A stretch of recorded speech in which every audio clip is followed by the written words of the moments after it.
ലോകത്തിന്റെ ഭാവിയെക്കുറിച്ച് ചിന്തിച്ചിട്ടുണ്ടോ?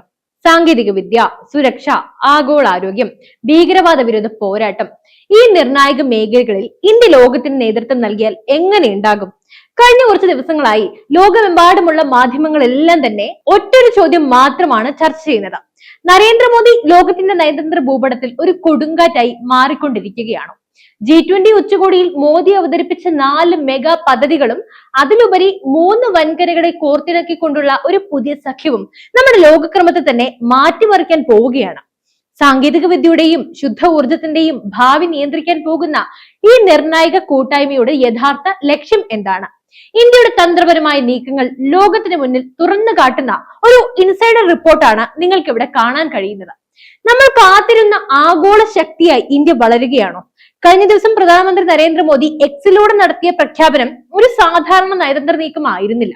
അതൊരു വ്യക്തമായ സന്ദേശം തന്നെയായിരുന്നു. ഇന്ത്യയുടെ നേതൃത്വത്തിൽ ലോകം പുതിയ സഖ്യങ്ങൾ രൂപീകരിക്കാൻ പോകുന്നു. അപ്പോൾ നമ്മൾ ഇത് സംസാരിക്കുന്നത് 3 വ്യത്യസ്ത ഭൂഖണ്ഡങ്ങളിലെ ലോകത്തിലെ ഏറ്റവും വലിയ ജനാധിപത്യ രാജ്യങ്ങളിൽ 2 എണ്ണം ഉൾപ്പെടെയുള്ള 3 ശക്തമായ രാജ്യങ്ങളെ കുറിച്ചാണ്.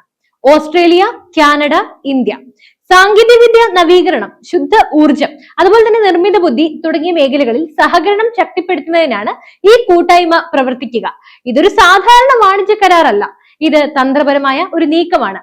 ലോകമെമ്പാടുമുള്ള വിതരണ ശൃംഖലകൾ തകരുകയും പുനഃക്രമീകരിക്കുകയും ചെയ്യുന്ന ഈ ഒരു കാലഘട്ടത്തിൽ ഈ 3 ജനാധിപത്യ രാജ്യങ്ങൾ ഒരുമിക്കുമ്പോൾ ആഗോള വിതരണ ശൃംഖലകൾ കൂടുതൽ ശക്തവും സുതാര്യവും വിശ്വസനീയവുമായി തീർച്ചയായും മാറും.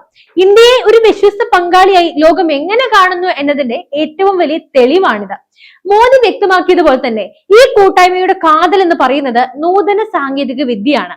ആഗോളതലത്തിൽ സാങ്കേതിക വിദ്യ നേതൃത്വം പിടിച്ചെടുക്കാൻ വേണ്ടി ചൈന ഉൾപ്പെടെയുള്ള രാജ്യങ്ങൾ ഇങ്ങനെ ശ്രമിച്ചുകൊണ്ടേയിരിക്കുമ്പോൾ ഇന്ത്യ, ഓസ്ട്രേലിയ, കാനഡ എന്നിവർ ഒരുമിച്ച് നിന്നാൽ സാങ്കേതിക പുരോഗതിയുടെ ഭാവി തന്നെ നിർവചിക്കപ്പെടാൻ പോകുന്നത് ഈ സഖ്യത്തിലൂടെ ആയിരിക്കും.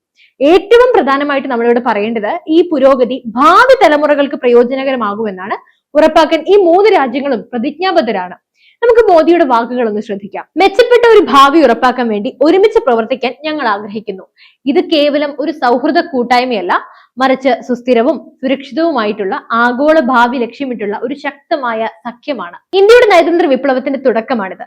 ഓസ്ട്രേലിയ, കാനഡ, ഇന്ത്യ കൂട്ടായ്മ ഒരു വശത്ത് ശക്തി പ്രാപിക്കുമ്പോൾ മറുവശത്ത് ജോഹന്നാസ്ബർഗിൽ നടന്ന G20 ഉച്ചകോടിയിൽ പ്രധാനമന്ത്രി മോദി ലോകത്തിന് മുന്നിൽ 4 വിപ്ലവകരമായ പദ്ധതികളാണ് അവതരിപ്പിച്ചത്. ഈ പദ്ധതികൾ ഇന്ത്യയുടെ കേവലമായ വളർച്ചയ്ക്ക് വേണ്ടി മാത്രമല്ല, മറിച്ച് സാർവത്രിക വളർച്ചയ്ക്കും ഇന്ത്യയുടെ നാഗരിക മൂല്യങ്ങൾ ലോകത്തിന് കൈമാറുന്നതിനും വേണ്ടിയിട്ടുള്ളതാണ്. 4 പദ്ധതികളും നമുക്ക് വിശദമായി പരിശോധിക്കാം. ഓരോന്നും എങ്ങനെയാണ് ലോകത്തെ മാറ്റിമറിക്കാൻ പോകുന്നതെന്ന് നമുക്ക് കാണാം. മോദി മുന്നോട്ട് വെച്ചതിൽ ഏറ്റവും മനോഹരവും അതുപോലെ തന്നെ ആഴത്തിലുള്ളതുമായ ആശയമാണിത്. നമ്മുടെ പ്രാചീന വിജ്ഞാനത്തിന്, പ്രത്യേകിച്ചും ആരോഗ്യപരവും സുസ്ഥിരവുമായ ജീവിത രീതികളെ കുറിച്ചുള്ള അറിവുകൾക്ക് ആധുനിക ലോകത്ത് വലിയ പ്രസക്തിയുണ്ട്. ഈ ഒരു ശേഖരം സ്ഥാപിക്കുന്നതിലൂടെ സുസ്ഥിരമായ ജീവിത രീതികൾ ഉൾക്കൊള്ളുന്ന പരമ്പരാഗത അറിവുകൾ ശേഖരിക്കുകയും സംരക്ഷിക്കുകയും ചെയ്യും. ഇന്ത്യക്ക് ആയുർവേദം, യോഗ, മറ്റ് പരമ്പരാഗത വൈദ്യശാസ്ത്ര രൂപങ്ങൾ എന്നിവയിൽ സമ്പന്നമായ ചരിത്രമുണ്ട്. ഈ അറിവുകൾ ഒരു ആഗോള പ്ലാറ്റ്ഫോമിൽ എത്തിച്ചാൽ അത് ലോകമെമ്പാടുമുള്ള ആരോഗ്യത്തിനും ക്ഷേമത്തിനും ഒരു മുതൽക്കൂട്ടാകും. ഈ ഒരു സംരംഭം വരും തലമുറകളിലേക്ക് ഈ അറിവുകൾ കൈമാറുന്നത് ഉറപ്പാക്കും.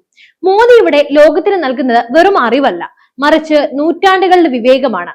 ആഫ്രിക്കൻ ഭൂഖണ്ഡത്തിന്റെ വികസനം ആഗോള പുരോഗതിക്ക് അത്യാവശ്യമാണെന്ന് ഇന്ത്യ ഉറച്ചു വിശ്വസിക്കുന്നു. ഇന്ത്യ എപ്പോഴും ആഫ്രിക്കൻ ഭൂഖണ്ഡത്തോടൊപ്പം നിലകൊണ്ടിട്ടുണ്ട്. ഈ ഒരു വിശ്വാസം ശക്തിപ്പെടുത്തുന്നതാണ് ഈ പദ്ധതി. വരാനിരിക്കുന്ന അടുത്ത 10 വർഷത്തിനുള്ളിൽ ആഫ്രിക്കയിൽ ഒരു 1 ദശലക്ഷം സർട്ടിഫൈഡ് പരിശീലകരെ സൃഷ്ടിക്കാനാണ് ലക്ഷ്യമിടുന്നത്. ട്രെയിൻ ദി ട്രെയിനർ എന്ന മാതൃക ഉപയോഗിച്ച് ഈ പരിശീലകർ ദശലക്ഷക്കണക്കിന് യുവാക്കളെ പരിശീലിപ്പിക്കും. ഇത് വെറും തൊഴിൽ പരിശീലനം മാത്രമല്ല, മറിച്ച് പ്രാദേശിക ശേഷി വർദ്ധിപ്പിക്കുകയും ആഫ്രിക്കയുടെ ദീർഘകാല വികസനം ശക്തിപ്പെടുത്തുകയും ചെയ്യുന്ന ഒരു ഗുണിതഫലം ഉണ്ടാക്കുന്ന പദ്ധതിയാണ്. ആഫ്രിക്കൻ രാജ്യങ്ങളോടുള്ള ഇന്ത്യയുടെ പ്രതിബദ്ധതയുടെ ആഴമാണ് ഈ സംരംഭം വ്യക്തമാക്കുന്നത് എന്ന് തന്നെ നമുക്ക് പറയാം. കോവിഡ് മഹാമാരി ലോകത്തെ പഠിപ്പിച്ച ഏറ്റവും വലിയ പാഠം എന്ന് പറയുന്നത് ആരോഗ്യ അടിയന്തര സാഹചര്യങ്ങളിൽ ഒരുമിച്ചുള്ള പ്രവർത്തനത്തിന്റെ ആവശ്യകതയാണ്. ഈ പാഠത്തിൽ നിന്നാണ് മോദി ഈ ആശയം മുന്നോട്ട് വെച്ചത്. ആരോഗ്യ അടിയന്തര സാഹചര്യങ്ങളിലും പ്രകൃതി ദുരന്തങ്ങളിലും അതിവേഗം വിന്യസിക്കാൻ തയ്യാറായ G20 രാജ്യങ്ങളിൽ നിന്നുള്ള പരിശീലനം ലഭിച്ച മെഡിക്കൽ വിദഗ്ധരുടെ സംഘങ്ങളെ സൃഷ്ടിക്കാനാണ് ഈ ഒരു പദ്ധതി ലക്ഷ്യമിടുന്നത്. ലോകം ഒരുമിച്ച് പ്രവർത്തിക്കുമ്പോൾ കൂടുതൽ ശക്തരാകുമെന്ന മോദിയുടെ വ്യക്തമായ കാഴ്ചപ്പാടാണ് ഇവിടെ പ്രാവർത്തികമാകുന്നത്. സഹായം ആവശ്യമുള്ളിടത്ത് ഏറ്റവും വേഗത്തിൽ സഹായം എത്തിക്കാൻ ഈ സംഘത്തിന് സാധിക്കും. അതുപോലെ തന്നെ മയക്കുമരുന്ന് കടത്തും തീവ്രവാദവും പരസ്പരം ബന്ധപ്പെട്ടിരിക്കുന്നു. ഇത് ആഗോള സുരക്ഷയ്ക്ക് ഏറ്റവും വലിയ വെല്ലുവിളിയാണ്. ഈ ബന്ധത്തെ തകർക്കാൻ ഒരു സംയോജിത G20 സംരംഭം പ്രധാനമന്ത്രി നിർദ്ദേശിക്കുകയാണ് ഉണ്ടായിരുന്നത്. മയക്കുമരുന്ന് ഭീകരവാദ ശൃംഖലയെ ദുർബലപ്പെടുത്തുന്നതിനായി ധനകാര്യം, ഭരണം, സുരക്ഷ എന്നീ മേഖലകളിൽ നിന്നുള്ള സംവിധാനങ്ങൾ സംയോജിപ്പിക്കും. അതുപോലെ തന്നെ ഫെന്റാനിൽ പോലെയുള്ള അപകടകരമായ ലഹരി വസ്തുക്കളുടെ പ്രചാരണവും മയക്കുമരുന്ന് കടത്തും തടയുക എന്നതാണ് ഇതിലൂടെ ലക്ഷ്യമിടുന്നത്. ലോകത്തിന്റെ സുരക്ഷാ ഭീഷണികളെ ഇന്ത്യ എങ്ങനെ സമഗ്രമായി സമീപിക്കുന്നു എന്നതിന്റെ തെളിവാണ് ഈ പദ്ധതി. ഓസ്ട്രേലിയ, കാനഡ, ഇന്ത്യ കൂട്ടായ്മയും G20യിലെ ഈ 4 പദ്ധതികളും ഒറ്റപ്പെട്ട സംഭവങ്ങളല്ല. ഓസ്ട്രേലിയ, കാനഡ, ഇന്ത്യ കൂട്ടായ്മയും G20യിലെ ഈ 4 പദ്ധതികളും ഒറ്റപ്പെട്ട സംഭവങ്ങളല്ല, മറിച്ച് ഇത് പ്രധാനമന്ത്രി നരേന്ദ്രമോദിയുടെ നേതൃത്വത്തിലുള്ള ഇന്ത്യയുടെ വളരുന്ന ആഗോള സ്വാധീനത്തിന്റെ ഭാഗമാണ്. മോദിയുടെ ഈ നീക്കങ്ങൾ എന്തുകൊണ്ടാണ് ഇത്രയ്ക്കും പ്രധാനപ്പെട്ടത് എന്ന് നമുക്കൊന്ന് പരിശോധിക്കാം. ഒന്ന്, ജനാധിപത്യ സഖ്യം.